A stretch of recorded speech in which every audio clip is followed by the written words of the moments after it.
sebenarnya proses hijrah aku tuh datang gitu. Mungkin sekarang aku belum sempurna gitu ya. Cuman aku tuh berusaha gitu untuk menjadi lebih baik di mata Allah, walaupun aku tahu hijab aku belum syar'i, masih turbanan, masih kayak main musik dan lain-lain. Cuman aku sebenarnya ada kerinduan ke arah situ, makanya aku suka datang kajian dan kebayang muka ayah, karena waktu itu dijelasinnya tuh lagi kena banget soal dosa. Gimana kita tuh sebagai anak, pokoknya bapak ikut nanggung, kalau udah nikah suami ikut nanggung. Saya langsung kebayang muka ayah saya nyengir-nyengir gitu, aduh kasihan banget untuk yang ikut nanggung dosa banyak ya saya lah, kakak saya, ibu saya gitu. Dan pada saat itu saya belum berhijab ya, karena kalau mau nakal-nakal kebayangnya muka orang tua mulu, aduh ya ampun gitu. Mungkin karena jauh dari rumah ya gitu, jadi yang menjaga saya buat nggak nakal banget gitu, kebayang mulu muka orang tua. Wah Cik, lo kalau udah ada keinginan kayak gini, cepet deh dilakuin. Karena kemarin gue mandiin mayat, dia abis mandiin mayat orang yang sebelumnya tuh sehat, pelajar juga, itu meninggalnya karena kesetrum water heater pas lagi mandi.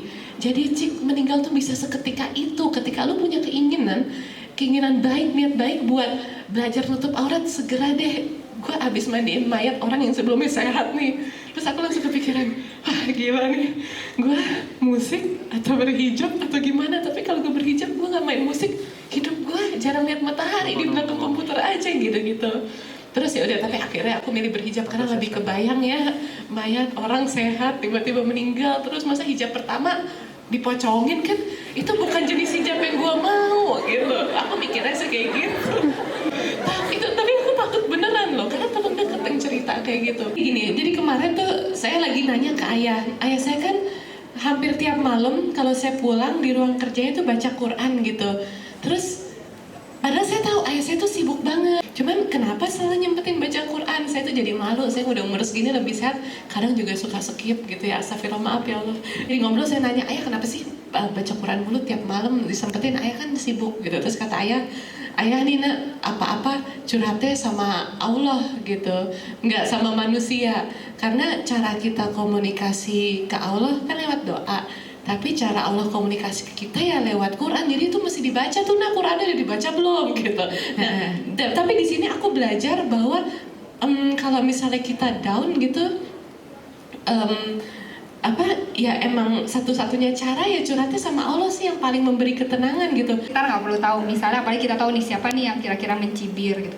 Kita nggak usah kasih lihat kesusahan kita dibawa happy aja gitu. Ketika boleh saya cerita sedikit, ketika saya misalnya gagal berkali-kali untuk program anak gitu, gagal gitu, orang nggak perlu tahu sedihnya gimana, tapi kita semoga pelajaran gagal ini bisa menyemangati yang gagal juga gitu, bisa ngebangkitin yang gagal juga. Jadi saya berharap semua kegiatan yang saya lakuin, walaupun kadang ini gimana dicibir orang atau gimana, yang penting mudah-mudahan ini bermanfaat dan jadi ladang pahala aja deh buat di akhirat nanti gitu. Emang gini sih, ketika kita saat ini kita terbentur antara keinginan kita sama orang tua tuh kayaknya kesel banget gitu mungkin ya gitu. Tapi kita sayang sama orang tua. Tapi insya Allah Kak, apa yang dipilihkan orang tua itu nggak ada yang jelek. Yang orang tua pasti mau anaknya jadi yang terbaik. Itu saya sadari sekarang. Ketika ayah saya suruh saya sekolah di madrasah ini. Saat ini saya mikir kenapa nggak ikutin terus ya saat itu. Kenapa saya nggak lurus? Kenapa saya belok? Ketika kita bisa mengkombinasi gitu loh antara keinginan kita dan keinginan orang tua, itu hidup itu sebenarnya lebih balance sih. Saya ngerasa lebih tenang ketika kita bisa membahagiakan orang tua sama kita bisa membahagiakan diri kita sendiri. Saya memilih belok, Allah mungkin udah tetap ngasih tahu, akhirnya lurus lagi ke depan gitu. Dimana titik ketemunya tetap sama, yaitu mungkin dakwah saya di sini bersama Wardah. Jadi mungkin dakwah saya seperti ini bersama Wardah gitu.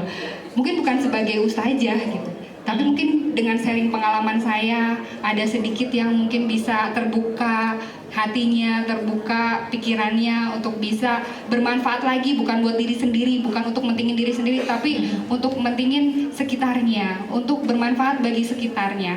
Jadi saat ini yang saya fokuskan adalah ketika saya sudah ke dunia fashion, kesini, ketika saya ketemu titik ini lagi, Masya Allah, ketika ikut kajian-kajian lagi, saya ketemu ilmu-ilmu yang kemarin ayah saya arahkan gitu. Dakwah dulu beda, mungkin nggak bisa kayak papa, nggak bisa kayak jadi ulama, kiai atau apa gitu. Mungkin lu karena lu ada kecintaan lu dengan fashion, gimana bisa mengarahkan ini juga sebagai syiar atau dakwah juga gitu. Tapi lu kepingin semua ilmu yang lu dapat kemarin di sekolah sama yang sekarang lu dapat bersama Wardah itu bisa dijadikan satu. Karena kan kita tidak menargetkan semua orang yang sudah mengenal Islam. Bukan semua orang yang sudah tahu gimana Islam gitu. Tapi kita mau mengenalkan Islam itu secara cantik, lewat Wardah juga, lewat ilmu yang saya dapat juga. Sholat deh. Mungkin ketika misalnya baca Quran kita kalau sempat aja nih misalnya gitu, tapi kan seharusnya memang tiap hari kita paling nggak selembar baca karena tiap ayat itu hitungannya pahala. Tapi sholat itu, Masya Allah, sholat itu adalah doa dan zikir gitu.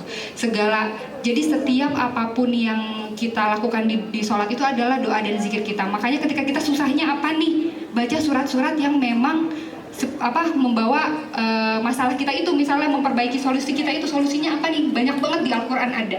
Kita baca doa suratnya itu, ganti suratnya gitu. Ketika ada masalah banyak kita ganti suratnya, karena biasanya ya sholat itu yang kita lakukan tiap hari, nggak pasti dia nggak kita tinggal gitu. Biasanya aku udah paling ya Allah, Allah yang maha para penolong deh.